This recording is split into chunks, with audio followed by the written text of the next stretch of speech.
শুয়ে আছে মুস্তাফা মাদানী আমার দাদা খুঁজে 7 পোস্টের পূর্বে দাদা এমন করে হাত ধরে ধরে একটা হালকা বয়সের বাচ্চাকে আল্লাহ নবীর কদমের গোড়ায় দাঁড় করিয়ে দিল। হযরত আব্দুল মাহবুব বলে ওই বাচ্চাটা অন্য কেউ নয়, আমি জিনাকে দেখলাম তিনি হলো, আজ আমি জিনাকে পীর বলে মেনেছি, উনি হলেন আওলাদে রাসূল জাবালাল মুজাদ্দিদ আবু বকর সিদ্দিক।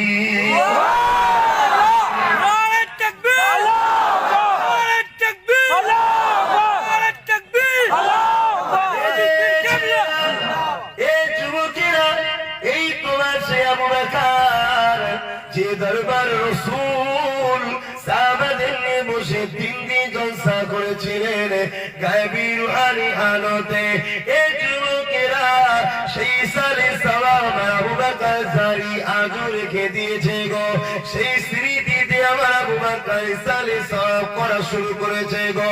এই যুবকেরা আমার আবু বকরের মাথাতে আল্লাহ নবী সবুজ একটা পাগড়ি পরিয়েছিলেন, পাগড়ি পরিয়ে বলেছেন বাবা আবু বকর আল্লাহ তোমাকে এই জামানার জন্য হাদি করেছে, ইমাম করেছে, উলিল আমর করেছে, মুজাদ্দিদুজ জামান করেছে। এই যুবকেরা আমার আবু বকর বলেছে হুজুর দোয়া করো আমি যেন নিজের জীবনটাকে আপনার জন্য আল্লাহর জন্য কুরবান করতে পারি। আল্লাহ নবী দোয়া করেছিলেন, তারপর আজ দেখুন বাংলা, উড়িষ্যা, ত্রিপুরা, মেঘালয়, কাবুল, কান্দার, বাতাসের, ইসলামাবাদ, পেশোয়ার, মুলতান, বর্মা আর আজ পর্যন্ত আমার আবু বকরের সংস্কারের কাজ চলেছে। সৌদি জমিনে হুকু খাওয়া জায়েজ করে দিয়েছিল, আমার আবু বকর চিঠি করে বন্ধ করেছিল।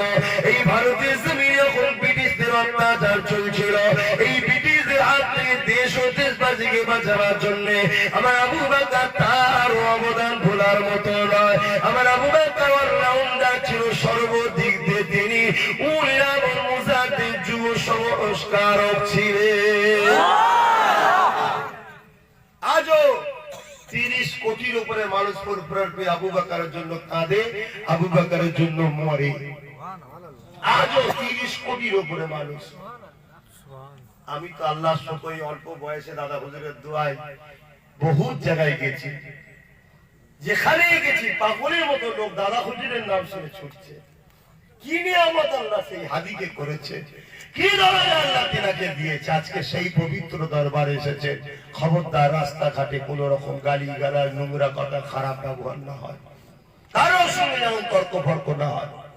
কেন 3 দিন ইসালে সাহাবে সরকারি দিক দিয়ে কোন রকম সুযোগ সুবিধা থাকে না, সম্পূর্ণ মুরিদরাই করে, দাদা হুজুর আওলাদরাই করে, কোন ভলেন্টিয়ারের প্রয়োজন হয় না, সব নিজেরাই নিজেদের কাজ করে আসছে দীর্ঘদিন। ঠিক না বেটি? তোমার আব্বা এসেছে, তোমার দাদু এসেছে, যুগ যুগ ধরে এসেছে, কোন ভলেন্টিয়ারের প্রয়োজন হয় না, কোন রকম বিশৃঙ্খলা হয়নি। আজকে তোমরা এসছো, তোমাদের জন্য যেন কোন ভলেন্টিয়ারের প্রয়োজন না হয়, কোন বিশৃঙ্খলা যেন না হয়। তোমার আব্বারা কিভাবে তোমাদেরকে ছোটবেলায় নিয়ে এসেছিল, তোমরাও তোমার বাচ্চাদেরকে হাত ধরে ধরে নিয়ে আসবে। কথা বুঝে আসছে? এইভাবে শিক্ষা দেবে, কোন রকম নিজেরা সবাই তোমরা দরবারের আজকে মেহমান, একদিকে একদিকে দরবার তোমার, যেমন সবাই ভলেন্টিয়ার তোমরা। ঠিক না? কোন রকম যেন খারাপ ব্যবহার না হয়।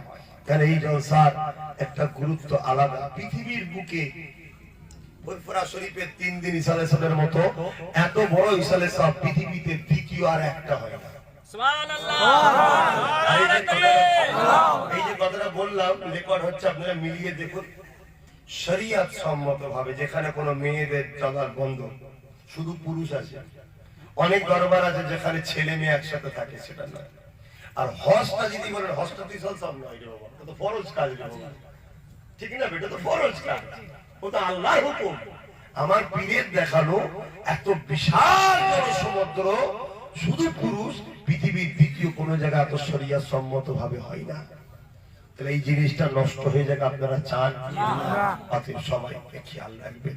তো যাক, আমি কথা আর বাড়াবো না, কেন আস্তে আস্তে সবাইকে যেতে হবে।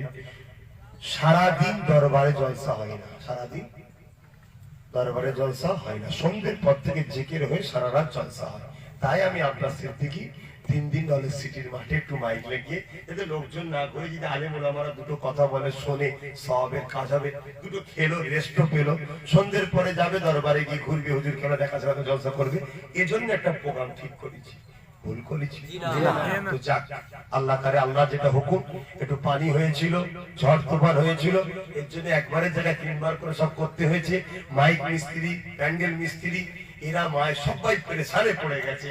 ওরা হয়তো অনেক কষ্ট করেছে, পয়সার থেকে বেশি তারা কষ্ট করেছে। তারা অন্য ধর্মের হলেও আমাদের দায়িত্ব, তারা এই সিলসিলার জলসার জন্য তারা এই যে শ্রমটা দিয়েছে, কষ্ট করেছে, আল্লাহ তাদেরকে হিদায়াত করে দিক, বলুন আমিন। তাদের বাচ্চা মেয়া স্ত্রী সবাইকে আল্লাহ হিদায়াত করে সুখে শান্তিতে রাখে, বলুন আমিন। আর আমার ভারতবর্ষকে আল্লাহ শান্তি দেন। দিল্লির বুকে যে অঘটন ঘটলো জানেন, ওটা বাইরে থেকে লোক এসে করেছে। দিল্লির ওই এলাকার হিন্দু ভাইরা সব মিলেমিশে থাকে, সব জায়গাতেই হিন্দু মুসলমান মিলেমিশে আছে। বাইরে থেকে যে কেউ অশান্তি লেগে দেয়, হিন্দুরা কি করবে?